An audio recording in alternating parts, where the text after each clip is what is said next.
Welcome, everybody, to this CEO panel at Turing's Boundaryless event. Welcome to this panel on avoiding the pitfalls of managing a remote global workforce. A remote workforce brings with it a unique set of challenges and opportunities for organizations from fast-scaling startups to tech unicorns to giant corporations. Our purpose with this panel is to discuss some of these challenges and opportunities to create a seamless remote work culture. To do so, I'm joined by my friends who also happen to be 3 remote work experts, a new remote work mafia, if you will. I don't know what the criteria on membership criteria on being a remote work mafia is, but we have Chris Hurd, CEO of Firstbase. We have Alex Boaziz, CEO of Deel, and Joop van der Voort, CEO of Remote.com. Before we begin, if you have questions for our panel, just type them into the Q&A section on your screen. We'll get to as many as we can. I'd like to start off by asking each of them to briefly explain what their firms do to help companies manage remote workforces, and also a bit about your own remote work philosophy. Chris, let's start with you, then Alex and Joop. Hey, Jonathan. So Firstbase helps companies set up, manage, maintain, and retrieve all the physical equipment remote workers need to do great work at home. And I guess our philosophy on remote work is we really just try and see it as something new. I think what many companies are doing right now is replicating the office environment remotely, and I think that's causing them to miss many of the benefits. So really looking at it as a new thing where you can take the things that are different about remote and really use that to maximize the benefits for company culture and also employee happiness. Thank you, Chris. Alex? Cool, I guess I'll go next. So I'm the CEO of Deel. We help companies hire anyone, anywhere. So the idea is that we make it as simple as a click of a button for you to employ someone as an independent or as an employee in any country. Our philosophy for when it comes to remote work, so we're a team of 100 people in 30 different countries, so fully distributed, and we love working that way from a diversity perspective, from a skill set perspective that we bring to the table, and we want to empower other companies to do the exact same thing. Thank you, Alex. On to you, Joop. Thanks, Jonathan. So I'm the CEO of Remote. We are a competitor to Deel. So let's be honest about it, Alex. We build a business to help other companies hire people from anywhere, and particularly do so compliantly. And so everything we do, we make sure we're fully compliant, and that whether you hire a contractor, whether you hire an employee, or whether we help you pay your existing employees in countries where you already have an entity, that happens according to local labor laws, and everything happens really, really well. And I think when I think about like remote work, the thing that was always important to me is the freedom that it gives you, right? Like rather than your life being around work, I have to be at work at a particular time, I have to leave at a particular time. Monday to Friday is work, and then in the weekend I can live my life. Remote work really allows you to live your life, and work is just a facet of that. I can live wherever I want. I can earn money wherever I want. And so that's ultimately what remote work is for me, and I think that's what it enables. Thank you, Joop. So we have a lot of founders, executives, engineering leaders, product leaders in the audience. And one question that often comes up,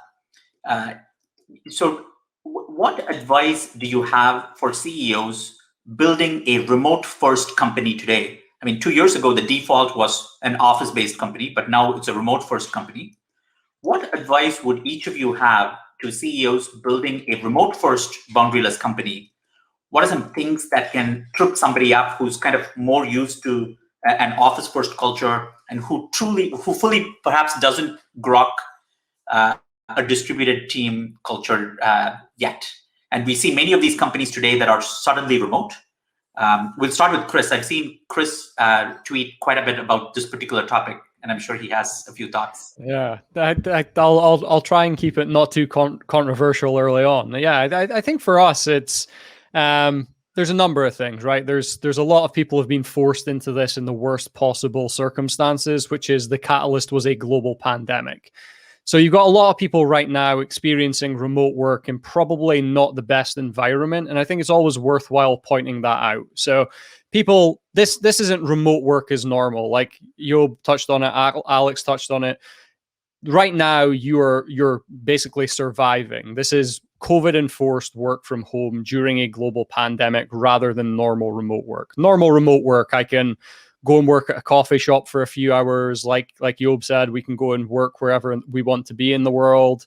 And the benefits for companies off the back of that, and these guys will love this, is rather than hiring the best person in a 30-mile radius of an office, you can hire the best person on the planet that you can afford for every single role. So there's this massive talent arbitrage that companies can now fish in a global talent pool, which is incredibly important. The second part is the efficiency standpoint, which is not only are our employees more productive and efficient because they're not distracted in the same way that they are in an open plan environment, we're also far more cost efficient because we're not spending $15,000 to $50,000 per worker per year on office space. And I think that's the big question you then have. Okay, we're going to transition. We've been forced into this. It's became really easy for companies to try and replicate that. And I think that's the real danger here. We don't really maximize the benefits. Thank you, Chris. Alex, is there anything you wanted to add? Yeah, I'm not going to take that into the compliance aspect. That's too easy for me. I'm going to take it somewhere else. I think a lot of the companies I see don't understand that being distributed means establishing trust. What it means is you're not going to be able to check if all your teammates are, have their little green light on Slack on every day. That's just not going to work. So as long as you understand the mechanism that are right for your team from a trust perspective, making sure that they get the best output for them, and rather than just an input of ours, then you're setting up the right culture, right? And building the right culture for the company to scale is really important. And that goes not only in the trust aspect, but also in every single step of the hiring process, for example. So you need to make sure that you bring people that are aligned with how you see things really strongly. It's not the same as being in office all day, right? You're not going to see those people every day. You might be chatting with them. And if you don't really align with them on culture and on trust, you'll probably have problems scaling. Yeah, I can add to that. I think Alex makes a really good point here. Adding to that is that you have to be very careful not to try to replicate an office environment. And there's two things that can go wrong. One is you end up all day in Zoom calls. Like, no one wants this. If your calendar, your whole day is full of Zoom calls, you're not actually doing any work. You're just talking with people. That's awful. Like, literally everyone hates that. And it was a meme, and it still is the entire pandemic. And so it's not necessary. And there's a good solution for it, which is to block your calendar and to start working asynchronously. And the other side of this is that you can swing the other direction, where you build an organization where everybody just does their work and interacts very little beyond that. And so what you have to do when you start working remote first is you have to start creating ways for colleagues to still interact with each other outside of the context of work. So to actually bond. And it doesn't have to be long or intensive, but like once in a while, just like hanging out together in a Zoom call for the good instead of for work, or just playing a game together, or whatever you want. Like, there's online games. We do it in VR, for example. That's actually very important, and it's worthwhile investing in. And given all the money you save by not having to buy a very expensive office, you probably have some money left for that. That's great, Job. And that's a good segue to my next question. How do you build like these? How do you help people in your teams forge strong interpersonal relationships, not just within the teams that they work with, but across your entire company when you are globally distributed?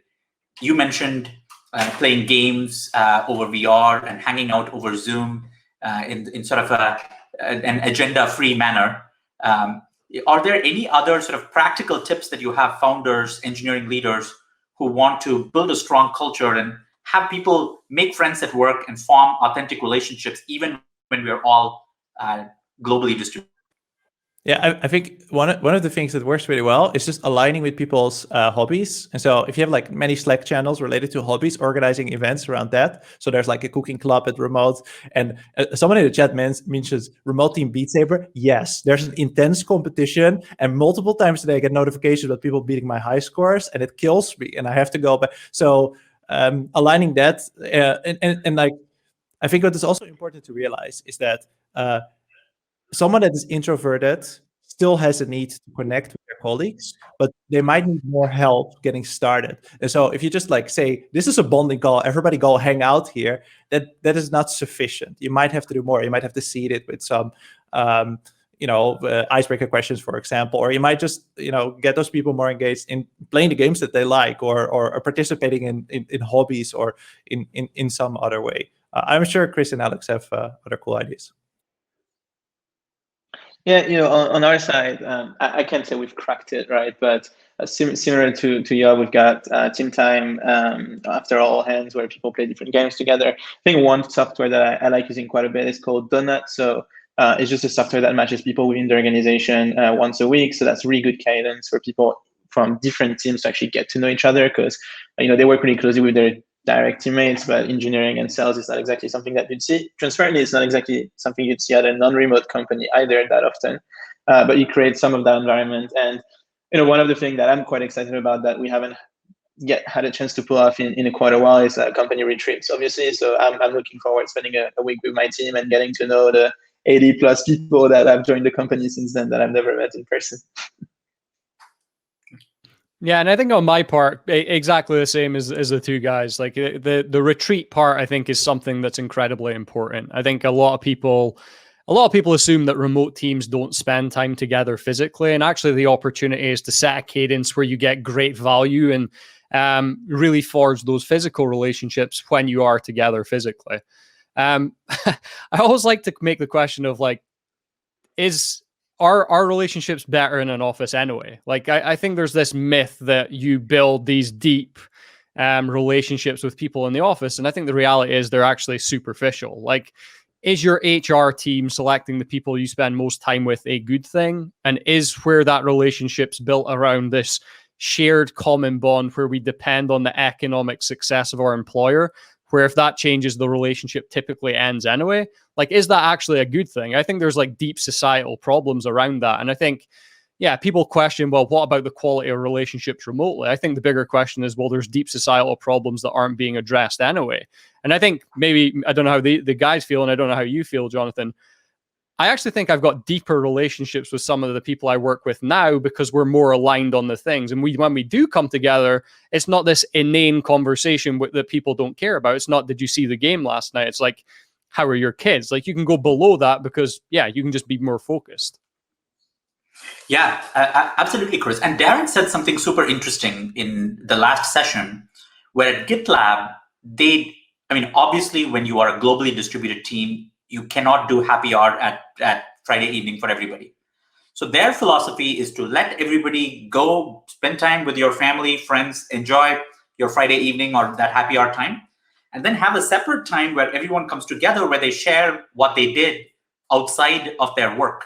Maybe somebody volunteered at a soup kitchen, maybe somebody went to a baseball game, maybe somebody played with their dog, and they bring their values from outside the company into the company, and they share stories, and it just helps people bring their whole self to work and connect at a deeper level beyond sort of the small talk and sort of superficial level that typically these Zoom happy hours tend to devolve into, right? Which I thought was very interesting. And I agree with Chris in that a lot of people think that when you're a distributed team, you don't meet.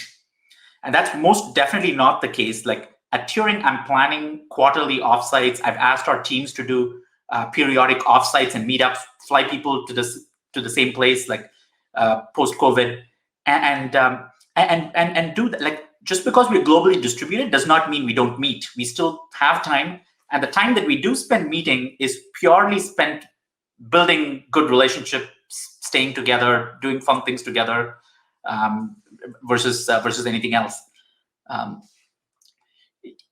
And what do you see as some of the things that are really, really challenging to do as a distributed team? Like, are there any disadvantages with not having an office and being globally distributed? Ping pong is very hard. Although in VR you have good apps now. I think one of the hardest things is time zones, right? Like it's and that's to everybody's point. Like at Remote, before the pandemic, we actually got together very regularly, and once everybody's vaccinated, we are going to get back together again regularly. And it doesn't mean like the whole company in one place. It means like that, yes, maybe once in a while, but also like people locally meeting up or people traveling around, because it's remote work, so you can literally travel and work. But time zones are difficult, and like just getting everybody together in one room quickly becomes impossible. We have been in that place at Remote for a very long time, where we have to think about multiple calls. If we want to have bonding calls, for example, that accommodate for people in multiple time zones, you can't really work around that. Almost everything else tends to be better done remotely. And in fact, even if you're together in the office, if you were to use the same practices of working remotely, which is like setting good standards around communication and interrupting each other and respecting each other's time and privacy and not sticking to particular hours, that benefits everybody in almost every way. So I would say, yeah, it's sometimes hard to coordinate if you have many people in many different time zones. But other than that, the ways to work around it, they have a higher upside than that little downside. And what is your philosophy on time zone overlap, Chris, Alex? Chris? Yeah, I mean, we've got no real philosophy. I think a lot of the people we speak to feel fairly comfortable within 3 hours either way, and I think with that they start to have problems.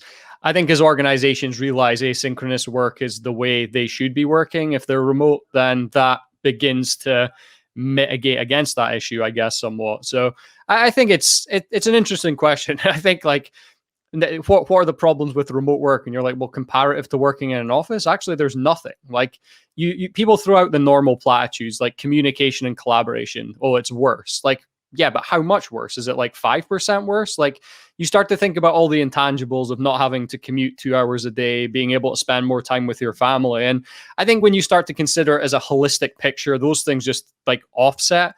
And then I think the most ridiculous question you typically get is, well, what about the serendipitous moments? What about the water cooler? And it's always interesting to ask people like, what are the three biggest problems you've seen solved at the water cooler? And they all say, oh, well, not me personally, but my brother, sister's dog's cousin once seen this thing solved. And you're like, that's just nonsense. Like, it's not even true. Google was invented by the water cooler. I can attest. Okay, I'm kidding, but yes, absolutely. This serendipity, this mystical water cooler has set us back decades with making the shift to remote first and distributed teams. But it's not even a benefit. Like the question is, if you're solving your biggest problems by mistake, you think that's a good thing rather than a problem? Yeah. Yeah, fair enough. We when we look at time zones on our side, we started with trying to split like Europe for product and then sales in the US, and then like we kind of blew that out eventually by just finding the best balance. I think the hardest thing for us when it came, and that's at a very personal level, when it comes to being remote first. I come from the breed of people that I've actually never worked in office in my life, so I don't actually know what I'm missing, and I'm happy about it. The only thing that I found quite interesting so far is exec hiring. So, maybe not a topic for everyone and super interesting, but a lot of the people that we're trying to hire at the exec level, they do value a little bit of time in person. And we do as well, right? When you're giving such a big role at the company. So that is something that I'm still working my way around today. But apart from that, it's been pretty smooth. Mm-hmm. And when you're working remotely, and we have a lot of engineers dialed in, it's very important to have a good home office setup. And in some of the surveys that we've done, like one of the things people ask, people talk about a lot in terms of what do they miss about being in an office, it's sometimes people's work setup is not as productive to work from. Chris, given your company specializes in this, what is your advice for somebody setting up a good home office? What do they need to do right to be effective? Let's say for engineering, to keep it a little more focused. Yeah, I think there's two parts to this. So I think the first part is like, we've been forced into this. So it was a reactionary thing. Like, do people have laptops and do they have internet connections? Yes. then they're fine to work remotely. And I think what you realize pretty quickly after that is there are types of equipment in an office that enable you to do great work, which you take for granted while you're working in an office. Like, you sit in a Herman Miller chair that costs $1,200 and you don't have a sore back, and then you go home and you're working in a chair that costs $50, and all of a sudden you've got pains in places that you never considered. So there's just this whole host of things that need to evolve for us to be in a better place from that perspective. There's easy choices that you can make. So having a good chair, having your monitor at the right setup. And then I think there's there's more egotistical stuff that I think me and Job are particularly good at exploring, which is better cameras and lighting. And yeah, these things are important, I think, as you become a remote worker over a longer period of time. And it's not just, I'm being somewhat facetious on the egotistical stuff. It actually does help you do better work when you've got 5 different screens and yeah. Yeah, I'm gonna let you take that. I'm the type of guy that works on my MacBook Pro and works from different places all the time, so I'm not a really good example here. I have a really overpowered setup. I dropped a link to the post that has like all my equipment in the chat. The webcam is a Sony a64,000 with 6400 with a 30mm 1.8 lens, but that's like crazy overkill for everybody. Actually, there's 2 tips I want to give to everybody that considers like, I want to upgrade my homework setup. Number 1, ergonomics. Buy the expensive chair. And if you're an employer, let them buy the expensive chair, right? Like, don't let someone sit in a kitchen dining chair. You know, I see this all the time, and it'll kill you. You sit there for 6 hours straight. Like, it's really not healthy. Give people a budget to buy a standing desk. Like I'm standing now. You don't have to stand all day, but it's really good to not be sitting all day. And like, it really, really makes a huge difference. So ergonomics is one. And the other tip, and then the same is like have a monitor, not a laptop, so you don't sit like this. Those are simple things that don't have to be expensive, that make a huge difference in long-term health. Because today you might feel great and you're like, oh, this works fine if I sit like this all day. But then 5 years later, exactly as Chris was saying, you know, you're screwed. And so the second tip I would say is to think about where your office is. If your office is like, and can be difficult depending on your living arrangement, but if your office is like in the middle of your living space, it will become harder to disconnect from work because your work is right there. You do your work in the same chair that you then eat dinner in, and then maybe you just move your laptop to the side. That quickly creates an atmosphere where you feel like you can't escape work. And so try to build a space for yourself where you do work, and try to not be in that space in all other circumstances. All the other stuff and like the endless amount of money that I spent on my setup is really cool, but you really, really don't need it to get work done. But don't tell that to the people that approve my expense reports. Thank you, Job. Like, the most popular question seems to be what webcam Job uses. So we have a link in the chat, a few others. So we are winding in about 5 minutes. So I wanted to switch to a question from the audience. We have Patrick asking, what specific tools and strategies do your organizations use to encourage async work philosophy across time zones? Emails, wikis, video recordings, Slack/Teams, etc. So specific tools, processes, workflows, your recommendations. Alex, would you like to go first? No, go, Alex. Sure, I can go first. I'm pretty sure we're all using the same tools, right? So, we're using Slack for communication and Notion as our inner wiki, using Google Docs as well. We're using a company called Tandem for our water cooler chats as well. If you haven't checked them out, they're pretty good. We're basically using most of the tools that you'd be using if you were not remote, right? I think the thing we overuse today is Notion, because we document everything and we work quite a bit asynchronously when it's pre-large projects. But I'm gonna expect the guys to more or less say the same thing, unless there's 1-2 more tools that we're not using. Yeah, we use the same things. Exactly the same. Slack, Notion, nothing very crazy. We use Discord for like water cool chat, and it's nice because if you play a game, you can see who's playing a particular game. But yeah, that's about it. Yeah, we use some of those virtual whiteboarding tools like Miro and Mural, which are really nice. But yeah, nothing really crazy. Oh, what is nice is Figma, but I think everybody uses that. But it's actually, you can also play games there and such. So yeah, it's nice. Yeah, and the only other thing I would add is we increasingly use Loom. So all the other things that the guys are using, but yeah, Loom has been, I think, a superpower as we get into it more. Yeah, first, so we use Loom for all company updates. So if like someone has an update to share, they record a Loom and then we drop that in a Notion database. And so if you want to just get an idea of like what is the status of a particular department or what are the latest updates of, you know, a particular team, you can go to that single Notion page and you have there all the videos. You can watch the video or you can read the transcript, whatever. Yeah, Loom is really great tool. Nowadays they can allow you to transcribe what you've said. So it makes it so that if you don't want to watch the video, then you could just read the transcript, which is very good. Thank you, Joop. Thank you, Chris and Alex. So here's a poll that we did recently. Let's bring the poll up. Once the pandemic subsides, do you plan to A, return to non-remote work status? That is, everyone comes back to the office. So that's 0%. Hybrid, 21%. Let people choose, 15%. We've gone remote first. We ain't coming back, 64%. And the hybrid model is a little bit controversial. Some people like it, some people hate it. And hybrid is some people work from an office, everybody else, some others work in a distributed team. Chris, what are your thoughts about a hybrid model? Can it work? Should people try it? Should you avoid it like the plague? Yeah, I think my biggest question with hybrid, and you probably got some of this from Darren earlier, like hybrid can be the worst of both worlds. So the biggest question I have is, what do you actually mean when you say hybrid? Is it 3 days a week in the office, or is it 1 day a month in an office, or is it 1 day a quarter? So I think there's this like confusion of terms where people are using like indiscriminately the word hybrid, and what they really mean is, I want to be hybrid. I want to be remote first, but I want to come together physically in person on occasion.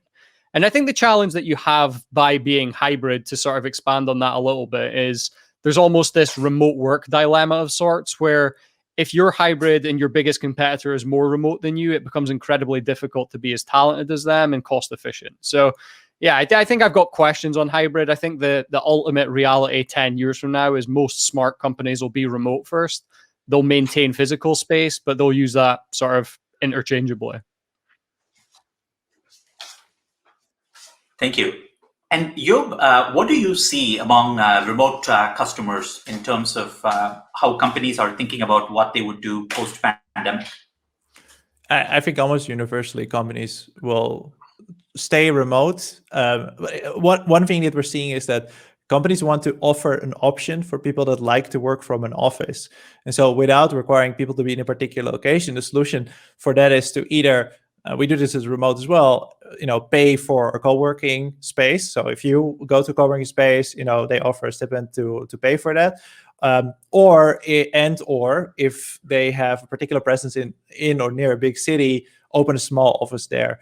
And so we have that as well. And essentially that office becomes like a walk-in space or a space to meet up. And particularly we saw a few companies that are unable to cancel their lease. So they had a lease pre-pandemic, started to work remotely. They can't cancel it. And so they were like, well, we make it a space to then meet up. But other than that, no one is really expected to do any work there. And that's pretty universal. I think we do have a few that are like, maybe some people will go back to the office, but the longer they work remotely, the less we hear it.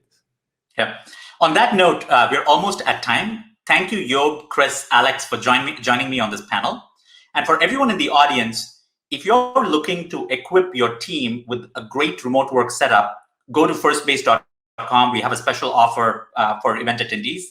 And if you're hiring international contractors, employees, and want to figure out all the legal complications of worker classification, taxes, and so on, but don't have the time or the resources to do so, use deal.com or remote.com. Excellent services.